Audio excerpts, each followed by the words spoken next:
Alright, welcome back to a little bike check on this one. I thought I'd do it up because I'm going to change up this bike a little bit since I got the monopole now. They kind of set up the same. But yeah, this is a Diamondback Intense with a Cross Clydesdale fork on the front. This is the 1-inch steerer tube version. Shout out Heaps Good Garage, shout out Cross Bikes. So yeah, starting from the top, we got this Dual XT 8-speed. Pretty nice, I think, pretty snappy, just a 2-finger lever. And works pretty well. I used to have a mirror on here, but yeah, I took it off because I'm going to change up this bike. But it's pretty handy to have, especially with the small wheel up front, because the turning's pretty quick. It's nice to have a mirror so you can look back without having to kind of like turn your head. These are just old ODI grips, which are kind of pre-cut, but I like the look of them. I think they look pretty cool. And then these are the Nitto B814 bars. These are pretty sweet actually. I've been liking these a lot. Just riding through traffic, not super wide, different hand positions on the top and then on the middle and then also on the ends here. But yeah, overall pretty sweet. Here you can see the width of them. I think they're like 640, 650, maybe 660, I don't know. Wide enough though. The hand positions are pretty nice if you're riding for a long time or you have a heavy load on the front. But yeah, they also have a pretty cool shape to them, I think. Look a little bit out there. And then here we got this Bigfoot stem. A lot of people ask me what this stem is, but yes, Bigfoot's an old mountain bike company. There used to be a character on the front of the stem cap, but yeah, I just put some tape over it because I wasn't into it. But I think the stem looks super cool. It's just flipped upside down and it's, yeah, has a real kind of blocky look to it. I am running a 1-inch to 1/8 shim in there for the stem because the steerer is 1 inch, and then just got the Cane Creek top cap, tons of spaces here, Cane Creek 40 headset. This has been gone pretty well, no issues at all, turns sweet, super smooth, hasn't come loose yet. So yeah, I rate it even with the huge stack. Yeah, it actually comes with the Cross Clydesdale fork, so that's pretty handy to have, just to have everything easy and just switch it out. It had a threaded headset before it. And here on the right got the XT lever. I'm actually just running a chainring bolt on the back because someone took off the pod. When I had it, I don't know, I got it off on the bike, but the pod was already off and I just decided to put a chainring bolt on there just for fun. I was going to put a bell mod in there, but yeah, I just haven't gotten around to it yet. So just left it, 2-finger lever again, and then cool little barrel adjuster.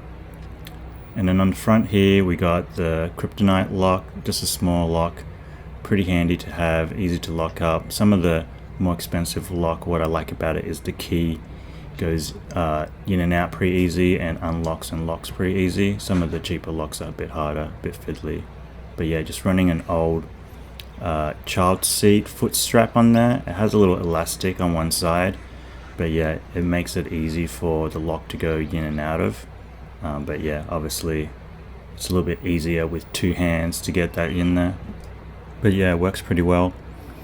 And then here I got this little strap on the side. Initially I had it to tie the lock down in case the lock needed to be more secure. But yeah, it ended up just being the top strap being good enough. So that worked out well, but I just kept the strap on there in case I needed for something else. And then for the fork, there's some eyelets on the top, which is pretty cool. You can drill some aluminum bits and then just have it clamp the basket down, but I just use zip ties for now, but maybe that'll be something I do in the future. But yeah, this basket is just from Bunnings.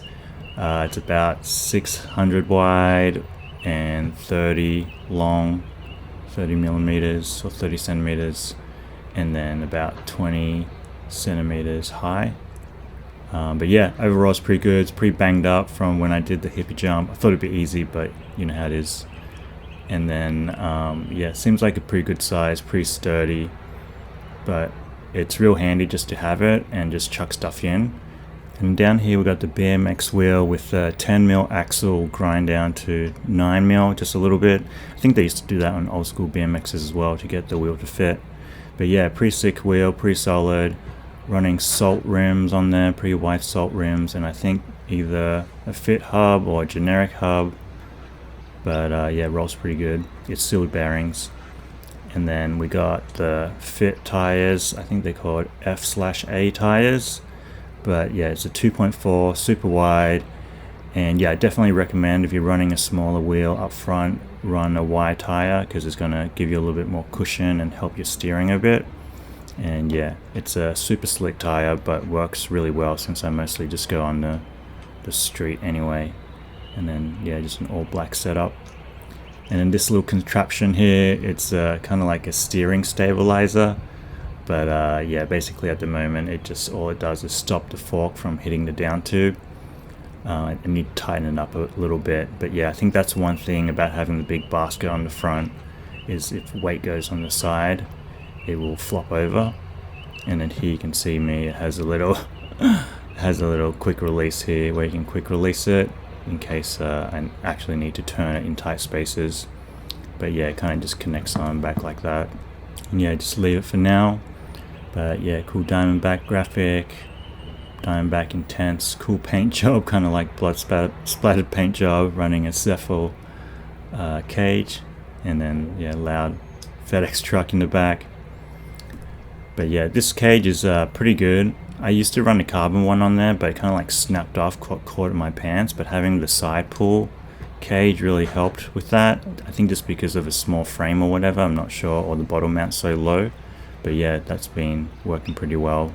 And here, made in USA, I think built in Taiwan, so super solid. And I've got these Altus A10 cranks. I think these are probably the lowest grade cranks you can get, but super solid, bolted, 110 BCD, 175 long, super solid. Haven't had a problem with them yet, and they're not too heavy. And then I got the chain ring, shout out Bike Dad. I think it's an MRP one, or it looks like an MRP one, maybe it's something different, but running 40T on the back. And then yeah, here's the cranks on the drive side, pretty clean shape. There you go, it's got the code there, Shimano code 175. I think I would like a shorter crank, but yeah, it does the job. Got the Rob Warner cables here, Bear Trap pedals, pretty beefy. Not fun on your shins if you ever hit your shins. I'm probably gonna swap these out too, but I think these look pretty sick, and I did a little rest on them, cleaned out the bearings so they're running super smooth. Here I got the Plesture dual kickstand, and I think S-Age or something like that, S-Age. But yeah, it was missing the top cap when I got it, so I had to build my own, just a little piece of metal from Bunnings with a hole through it, and then just using a bolt and a nut. And that's been working pretty well. Just put some duct tape on a chainstay to stop it from getting scratched up. And then here, chromo and high 10 tubing. I think chromo main tubes and high 10 rear triangle probably. But yeah, super solid. Not super light, but super solid, light enough. And then running these XT brakes on the front. No issues with those, being super solid, can stop real easy. XT on the back, feel pretty good as well. Yeah, it did end up sliding just some new brake pads in there. And then here running the Ken the K-Rad 2.3 on the back. Pretty nice tread. You can see for some reason this valve always tends to slip, and this rim, I don't know if the rim combo or the tire combo or the tube combo, but it always tends to slip and lose air pressure. So I think it's probably the wrong size tube in there. And then yeah, I think it's on a single wall rim that I duct taped. I've edited it, but you can see that it's like hella windy today. But yeah, it's meant to be 40 degrees today, Celsius as well, so it's pretty hot. But I think it's just a one day, so it should calm down a bit. But yeah, I think this tire overall is pretty good. I think in the future I might run slicker tires to match the front, since I don't really go much off-road anyway. But yeah, this one's been treating me well. Other than that, been rolling pretty good. And then here, it's also pretty funny. There was a cut there, but I put duct tape on, and it's been lasting ever since. I think it's been about 6 months or so, not an issue. Maybe it's longer, I can't remember, but yeah. All you need is a little fix. And then running this larger mountain bike cassette on the back. I think it's 42T large. And then using the 400 LX to stretch it out. But yeah, this is one of the derailleurs that actually could do this range, which is pretty cool. I did a few old other ones in the build vid, but this one worked out the best. And yeah, it's going super hard. I didn't even clean it, but yeah, it works super well. Had no issues with it. I think I dropped the bike a few times as well, and it's still, yeah, going super strong. So yeah, sometimes the lower stuff is a little bit more durable as well. So yeah, I rate that. And I'm running fully in the drops for the quick release there, for that extra long wheelbase. And then here I got the Campy quick release lever. Pretty nice, I think. Pretty good looking. Just a nice little touch that only I know about. And then running Formula hub on the back, just nothing hub.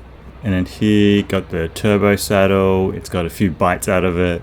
I did try to fix it before and it lasted a little bit because I use it so much that it's kind of like fallen off. Didn't fall off till like a year later. But yeah, I've been running this saddle super hard, but still pretty comfy. And a good thing about having a saddle like this is people think your bike is pretty crap, so don't have to worry about locking it up. And then got the 25.6 seat posts. I was running a different post, a 25.4 post with a shim in there, but yeah, I ended up changing it back because it was just more solid this way. And then no bar end caps. But yeah, this bike's been super good to me, super nimble, super fun. I use it when I need to carry stuff, usually with my kid or doing quick errands or whatever, and you want something a bit more whippy. There's a bunch of stuff I want to change on this bike, so probably do a little rebuild on it, and yeah, pretty psyched for that. I'm working on a couple of other bikes at the moment, so it won't be for a little bit, but yeah, expect to see a change on this soon. And yeah, hope you like the bike check. Thanks for watching, and I will catch you in the next one. Peace.